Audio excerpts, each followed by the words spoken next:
ये जो सब चल रहा है ड्रामा, ये चाइना और अमेरिका के बीच में ड्रामा चल रहा है। आप समझिए, अमेरिका सुपर पावर है, चाइना सुपर पावर बनने की कोशिश कर रहा है। लड़ाई इन दोनों के बीच में है, ठीक है। यूक्रेन में लड़ाई हो रही है, लगता है कि लड़ाई यूक्रेन और रूस के बीच में हो रही है ना, असली लड़ाई अमेरिका, नेटो, चाइना और रूस के बीच में हो रही है। आपको लग रहा है कि ईरान में लड़ाई हो रही है, असली लड़ाई अमेरिका, चाइना, रूस, इजराइल के बीच में हो रही है। और अगर अमेरिका को चाइना से लड़ना है 21वीं सदी में, तो उनके लिए सबसे जरूरी चीज क्या है? दूसरा क्वेश्चन, हाँ, डेटा। मतलब चाइना के पास डेटा है, क्यों? क्योंकि चाइना के पास बहुत बड़ा पॉपुलेशन है, उन्होंने पूरा अपना इंटरनेट बंद कर रखा है। तो जो चाइना के लोगों के फोन पे चलता है वो किसी के हाथ में नहीं है, बस अमेरिका के, चाइना के हाथ में है।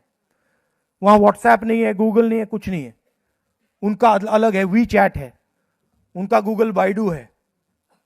तो उनका डेटा तो उनके पास है, और सबसे बड़ा डेटा चाइना के पास है। दूसरा नंबर किसके पास है? इंडिया के पास। क्यों? क्योंकि हमारी आबादी बहुत बड़ी है।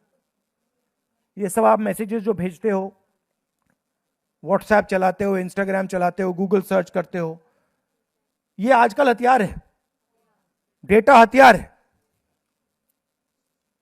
अगर ईरान में लड़ाई हो रही है, डेटा की लड़ाई हो रही है। उनके राष्ट्रपति ने मैसेज भेजा, पता लग गया, यही हुआ है।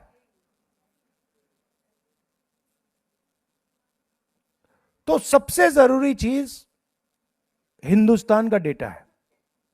अगर अमेरिका को चाइना का चैलेंज एक्सेप्ट करना, उनको हराना है, तो हिंदुस्तान के डेटा के बिना नहीं कर सकते। मतलब जो पिछली सेंचुरी में